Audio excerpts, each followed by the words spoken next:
Are you ready to do this, my friend? Wait. Okay.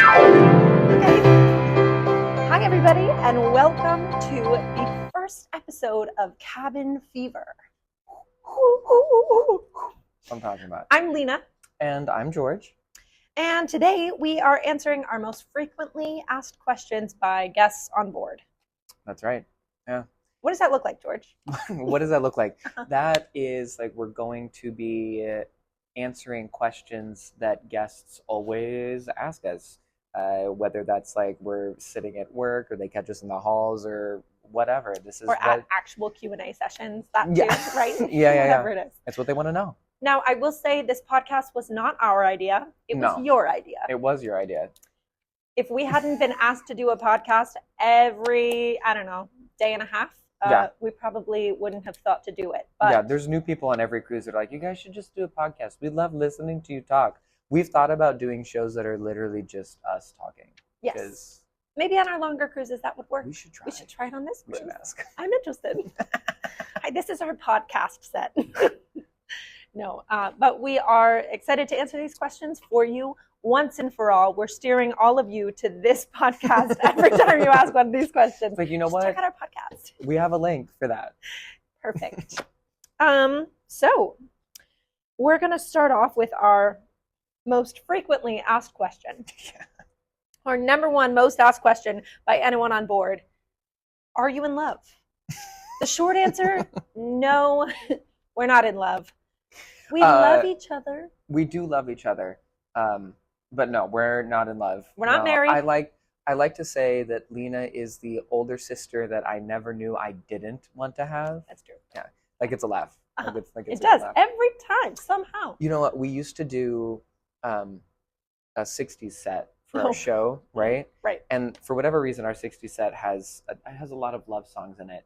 And Lina used to say during the set, what did you say? You would say? I'd say, we're engaged to be engaged. He just hasn't asked me yet. Yeah. Or like, I'm just waiting for him to ask me or something. And people took that very seriously. So we started cutting that out. There was actually, you should tell them about that one woman. We had this lady on board that she was actually an ordained minister, okay? And so she came up to us partway through this 7-day cruise and was like, I think it'd be really great for the morale if you guys just like got married on board. And we're like, okay, great for morale. Right. Okay, cool. And I was like, you know what? I'll do it if we can also get divorced by Friday. Yep. Yeah. It's important. The only way. This does lead into our next most asked question, which is how did you meet if you're not married and whatnot? George, why don't you tell him? She's a mail order bride. Oh, yeah. How could you? No. Don't tell my secrets like that. You're airing out my dirty laundry. We met about 3 years ago in 2021, and we met at a theme park. We both used to work for theme parks called King's Dominion. It's just outside of Richmond, Virginia, in a little town called Doswell. That's really all that's There's nothing there, really. The only things that are in Doswell, Virginia, are like right by King's Dominion. There's a Texaco gas station and a Burger King. There's a Burger King. Yep. It's not a good Burger King, the worst Burger but there's King I've ever something to eat there. there. It's worth it. And there's just a lot of highway, huh? Yeah, so much. A lot of traffic. But yeah, we both got hired to play for a bluegrass band there. The River City Ramblers. That's right. Yeah. The River City Ramblers. It was Lina was playing guitar at the time. I was playing keys, although they handed me the book for banjo music. Because they didn't hire a banjo player. Right. And they were like, yeah, keyboard, banjo, they're the same instrument. You'll be fine. Same amount of notes. Everything's great. But it wasn't even bluegrass, really. No. It was mostly like an 80s show in a bluegrass style. Yeah. And if you've ever been to our country set, then you have heard this story. Many times. Yes. Yeah. Bit for bit. But some of our set list was like, Don't You Forget About Me. I Believe in a Thing Called Love. Thunderstruck. Thunderstruck was the opener, wasn't it? Yeah, it was. We played Blurred Lines. That was right. That wasn't 80s or bluegrass. That was just inappropriate. Yeah, but they got rid of it quick. Don't worry. Don't worry. Shout out, Jack. Yeah. Fun contract though. Really had a great time. That show was a lot of fun. We got to meet each other, so that was awesome. And we had great chemistry. The whole show was George being in love with me and me rejecting him, which was really hard because it's kind of the opposite of our actual dynamic. So it was Right. Oh. Yeah, so we did that, and then we kept working together. We both got hired for like a whole like theme park year there, Which was and 3 full seasons. right. So it was summer, fall, and winter, and that was the only show that we did together while we were there. But if you know theme parks, then like we all hang out with each other still all the time. Yep. So we got to know each other even better, and that's I actually kind of like going into the next question a little bit. Like that's George told me. Yeah, I told Lina about this job actually, and that's something people also ask is like, how did you get this job, right? Mm-hmm. I had done this contract once before COVID, and we don't talk about that. She doesn't like the fact that I had another partner on board. I'm sorry, it had to happen. Fine. I didn't know you. I didn't even know you yet. I understand, but let's just It's like move having on. a dream and like waking up and being mad at your partner. Being like, I can't how? believe you. It's like, what did I do? Yeah, so anyways, they were really looking for girls at the time because of an extra show that we were doing on board. And I was like, hey, Lina, we get along. What if you did it? And her first answer was, I don't play piano. I was like, I'm not going to do that. But like, thank you so much. Thank you. But Mike, right? He came up to you, I guess. Well, the thing is, I met Mike Windish. He's our boss. And the company we work for is called Windish Entertainment. Mm-hmm. I had met Mike in 2018 because I had been doing theme parks for a few years prior to this. And we had met several times when he was, putting together shows for different parks I was working at, mostly Cedar Point, stuff like that.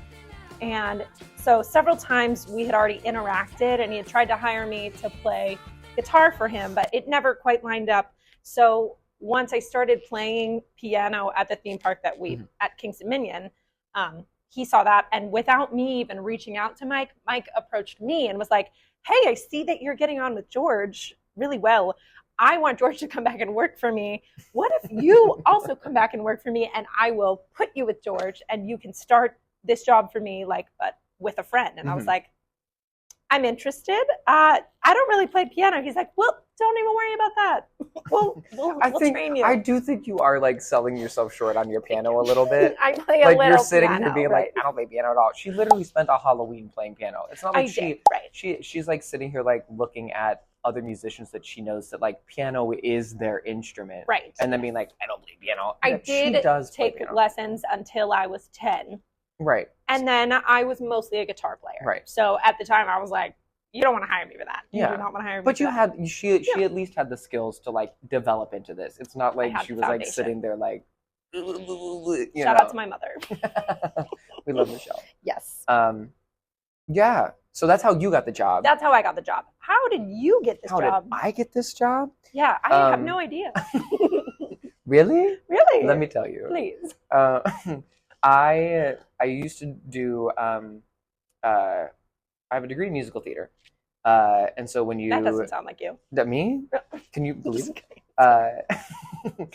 And we would a lot of us coming like in the later years of college or coming out of college, we would go to what we call cattle calls. If you don't know what those are, that's like hundreds of companies show up to like one. It was basically like a convention center, and hundreds of people come to audition for these companies, right? What's the most popular one?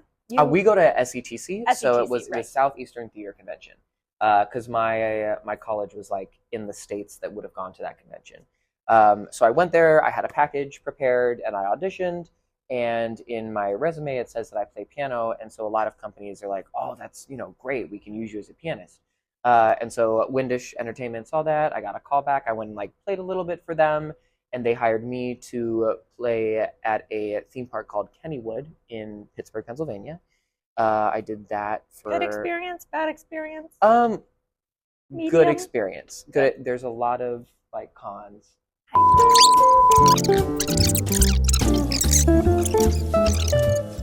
Call back. I went to work for Kennywood. That's where we're at. And it was a positive experience because of the people that I got to meet for sure, and I had never done a job like that. So it felt really good to make money basically doing what I was doing already. You know what I mean? Like I didn't even have a degree yet, but like here I am like actually being in the world making money. Right. That was awesome. And I did a show there very similar to what we do here. It was kind of like a dueling piano show, right? And wasn't that with Andrew? It wasn't with Andrew. Okay. Andrew yes. And Andrew is the before times Lina partner that I had on my first We shift. love Andrew. We do love Andrew. So yeah, that kind of like prepped me for this job, right? And then like 2 years later, give or take, it was like 2020, I got offered to do this job. And at the time they like sent us like a couple things, like songs to record for them and like be like, make sure I can learn things on my own. Went in for like 2 weeks of rehearsals, and then jumped on a ship. Yeah. So that's how I got started here. Yeah. I guess that kind of leads into like what I've mentioned already. We both mentioned already a little bit kind of like the vibe of what we do here, but like for people that don't know what we do on board. And for the people who ask us this question all of the time, what is it that we do? What do we do on board? What do you do here? You know, you should try and do this professionally. You really should. You should really consider doing this professionally. Just saying. No, what do we do? So it's called Billboard on Board, and it's the idea kind of behind it is that it's based on like the Billboard charts. Yes. You know, they chart the music and what's most popular that people are listening to. We're playing the hits. We are resident entertainers. We are working 6 nights a week, and basically we are singing and playing piano and interacting with guests every night. We usually do 3 sets a night. Comes out to like about 3 hours roughly that we have to think about being on. About 3 hours of playing, yeah. And we do request shows. We do, yeah. Typically our last set every night is a request show, which used to scare me, and now it's like my favorite thing. So yeah, that's a whole thing. They're a lot of fun. Yeah. It's all music that's kind of catered to the crowd, right? People ask us like how do we pick our music? What are our sets like? Right. You know? And the company we work for, Windish Entertainment, they do provide you when you start with like 150, 200 songs to learn. I think the initial list was 150. Okay. And then they will like give you an iPad that has the music from whoever just went on this contract. Yeah. So so that's, you know, you're learning those songs. Hopefully you know a bunch of them. You might not. So that's how we start with our sets, is the music that they give us. They also give us set titles, which are basically just the themes that we use for a show. Right. So we do decades themes, like we do a 60s show, a 70s show, an 80s show. Right. We have piano celebration. We have a one-hit wonder show, which I love. That one's my favorite. There's like a hot R&B set, and it's really nice because that is the music that you start with. But now Lina and I have been doing this for almost 3 years together, 2.5, 3 years. So we've learned a lot more music just from people asking for songs, or you know, like, hey, I think this song would go really well in this set. And now that we're doing longer cruises, we have like a B set and a C set to a lot of these sets. Set, yeah. And because how many set titles are there? 13? Something. No. Now with love songs and soundtracks, which is only for these cruises, anyways. But might be 15 now. Yeah, but the point is, there's only so many themes, right? Yes. So then we have like other versions of those sets so that people get more music. Yeah. But what's really nice is that it kind of, the rule that we've been working off of at least is like, if it's charted for Billboard, we can pretty much play it for these guests within reason. Obviously, our shows are like PG rated for the most part. You know, PG-13 maybe if it's like a late night and it's all a bunch of guests that you know really well that interact with you on that level, you know. So, you know, I can't sit here and just like cuss everybody out for, you know, a whole song. Like, I can't do that. But otherwise, we can pretty much play what we want, which is really cool. Really, really cool. It's just important to play it to your audience, because our audiences really fluctuate depending on the length of the cruise, where you're going. Yeah, so like, it really depends. Like week-long Alaska cruises, we'll be playing a lot more current day hits. Like people are requesting Billie Eilish and Chaperone and stuff like that. Whereas on these longer cruises, people are mad that we're playing stuff from the 80s even. They're like, we want 50s. And that's understandable. No, that's great. That's the music that they listen to. Right. That's it's the demographic of the ship, and you do need to play to that at least a little bit. But even then, like, I had a lady come up to me today after a show, after we played Creep, and she was like, I've never heard that song before, but now I'm going to go download it on my phone and listen to it. Like, thank you for introducing me. Yeah, exactly. So there is a little bit of like push and pull there too, even given your demographics. Just depends. So that's like the music and what's in the sets, right? But where are the sets? How do we know what we're playing? And people often ask us, you know, what's on your iPads? What's on your iPad? What's on the iPads? We use iPads for work, right? Windish gives you iPads if you don't have an iPad already. This is my like personal one. But they'll give you one anyways. But what's on our iPads, Lina? So we play off of chord charts. It's just lyrics and the chords above them. And so we play in a style called comping, where you need to know the song, you need to have a general idea of the song and the melody and how everything goes in order to perform it. But these chord charts really keep us together. Yeah. So George and I, during like our rehearsals, we'll go through and figure out the intro and how we want to end every song, and we'll do like little notes throughout, who's doing harmonies, you know, who's singing lead, blah blah blah. Is there like verses we have to trade? Like, right. I'll write down like every verse. Right. Yeah. I'm gonna like write down an intro pattern that I know I have to play every time because now we know like 600 songs. I'm like, exactly. Forget it in between. And the reality is, I don't have 650 songs memorized, but I could play you 650 songs. Right. Because we have learned them. Yeah. Yes. So I think that's pretty much answers what's on the iPad, right? Yeah. Yeah. How do you make the sets? That's probably a good. Yeah, but we make the sets just again based off by the set like title. Set titles and like what Windish gives us. But also we make the set based on putting together an effective show. We try to never start the set with something slow. You always want something fast paced, and we love to do a song at the end, our closer. We like to do something upbeat or something that we sing together or something that has like a big impact that we can close with. A big tune. Good taste in your mouth. Would. A big tune. A big tune. Big tune. Big tune. So yeah, you have to really ride the highs and lows of a set to try and keep everybody happy. Yes. You know, nobody wants to sing at the top of their lungs for, 45 minutes of the show. Right. You need those lulls so somebody can stand up and go take a pee if they need to. If they have to do it. You know what I mean? This song is a good time. Yeah, and we get those in rehearsals, right? We work all of that out in rehearsals. What are rehearsals like? Oh, that's a great question, George. Thank you for asking. Rehearsals, we rehearse in Westchester, Pennsylvania. And everyone's like, Westchester, Pennsylvania? That's crazy. I know, that's just where the Windish Entertainment office is. Yeah. My initial rehearsal process was, I think, 2.5 weeks. But now, was it 2.5? I feel like it was like 2 weeks. I don't know. Maybe How stressed were you? Okay, I don't know if we're talking about that. I was not doing well in our initial rehearsal process. My initial one. George had gone through it once before, and he was just watching me like, girl. I'm like, it's going to be okay. You're going to make it. I promise. And every day I was like, I'm going to quit. I'm going to quit. It was a lot in my first contract. It is a lot of music to learn. It's a right up front. Bump from going from theme park gigs where I need to learn and memorize a 30-minute show to learning and like knowing how to really play like 13 sets of music. Yeah, like that's crazy. We also were at the time doing a full stage show, a 45-minute stage show that we had to memorize. And then once I got to rehearsals, they were like, you know how to read music, right? We're also going to put you in the Ocean Bar, which is now Third Avenue West. Third Avenue West. So we don't do that anymore, but lucky us. But it was a stressful rehearsal process. You remember day 3 of me getting there when Nish was like, okay, great. Well, so glad that you're here and you've been able to briefly scan all of these 200 songs. Let's put you in for an all request show, a ticketed event. She did. Okay. It was the most stressful day, maybe of my entire life. I will never forget. It's funny now, but also like you held it together well because you first of all, you did better than I cried between every set. Was that well? You held it together well on stage. You know what I mean? Thank you. Like you put on a good show. You did get through songs that you knew, right? Okay. And like I had done the show before, so I had done the show before, so I was able to like kind of, guide the process a little bit, be like, this is what it looks like, it's gonna be okay. She did a much better job. My favorite thing about that though was like after the first set and you had like calmed down a little bit and then he was like, here's the plan.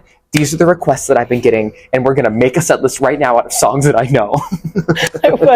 I went into action mode. Yes. So the rehearsal process was stressful for me, and I'm really proud that I didn't quit, and I owe it all to George and my floor ice cream. I'm just going to be feeling really good after that show. I don't feel good.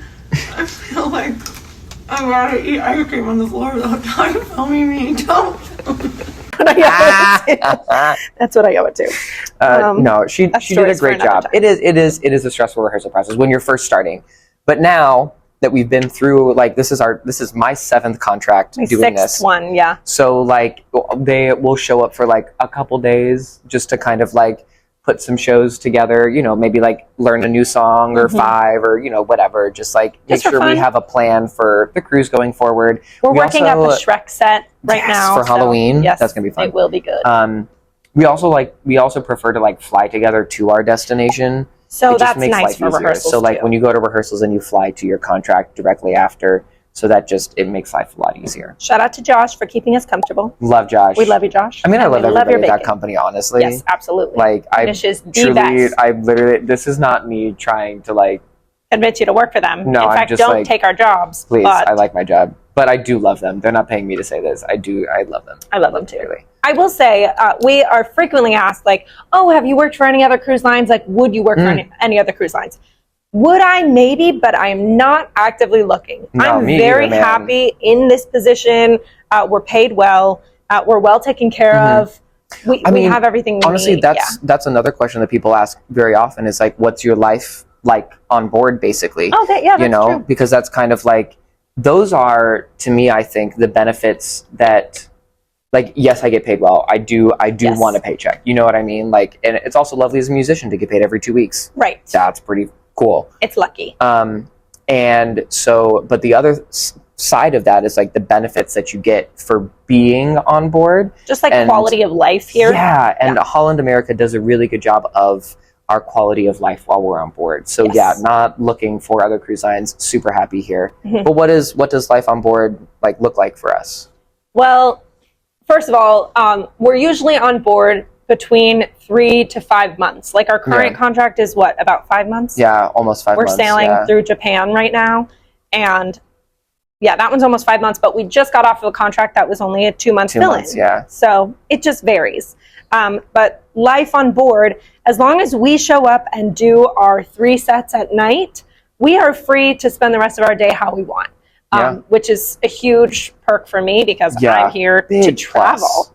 We've gotten to see places we never thought that we'd go to ever, and I like to get up as early as I can possibly muster and get off the boat and just go and explore in ports. But I have come to love sea days as well because it's like the most regular our schedule ever is. That's like I talk to people a lot about like, oh my god, we have like 5 sea days in a row. I'm like, dude, no. Thank God. When you work on cruise ships, and I mean, some of these cruises you'll go like it's 7 days and you go to the same ports all the time, over and over and over and over again. But the cruise we're on right now, like it's a brand new port every day, and that can get a little overstimulating, a little overwhelming. And so having sea days to like create a sense of like normalcy and routine and habit, like sea days, people call me crazy a lot, but sea days are my favorite because I'm like, nobody can wake me up at 7 a.m. to go do something.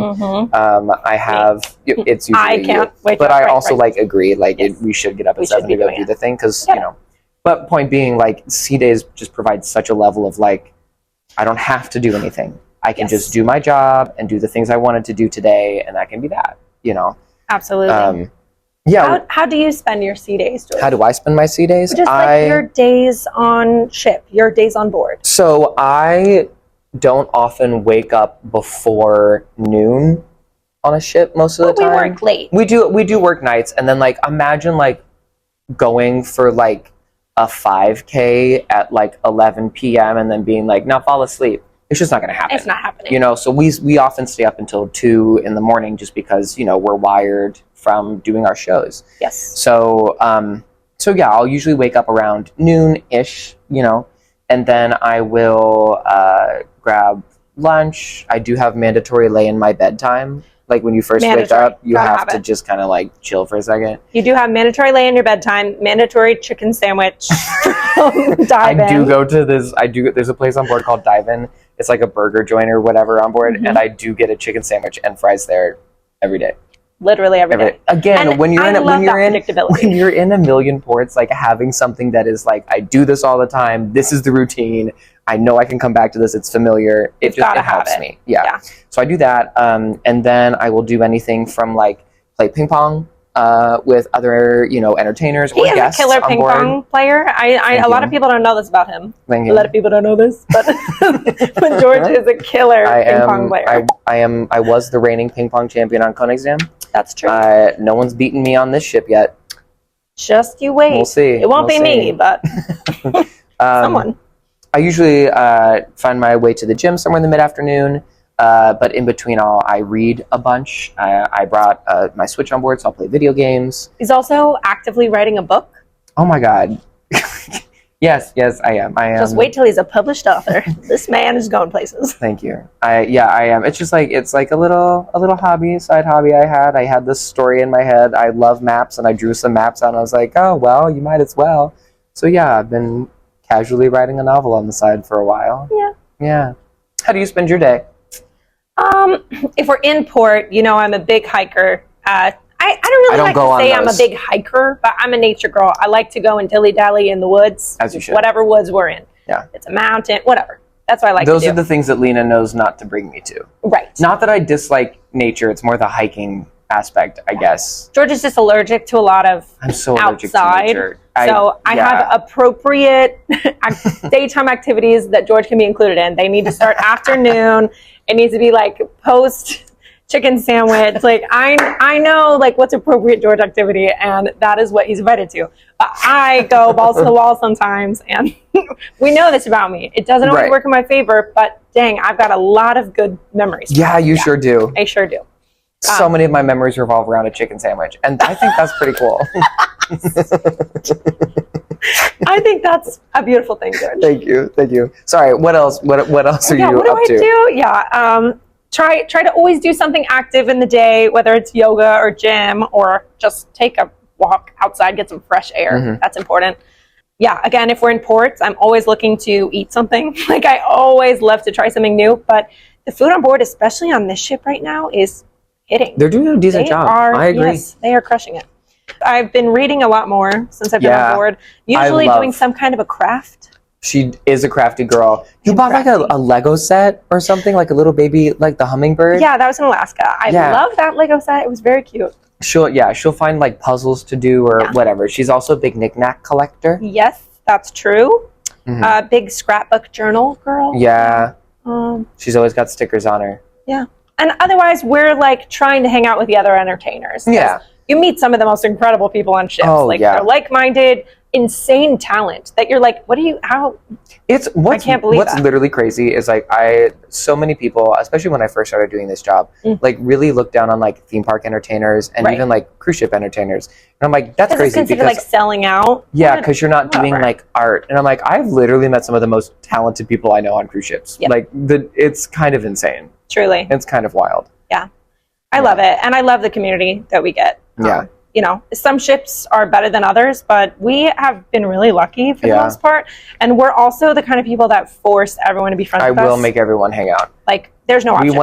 We were on Eurodam. Yeah, and we like, there's something called the officers bar that we're allowed to hang out in that the crew goes to that's like our bar to drink in, basically. And so we are used to going up there and like, we're used to always finding at least one entertainer up there, or usually 2, 3, 4, 5, whatever, and we to all hang out and vibe, play some games, whatever.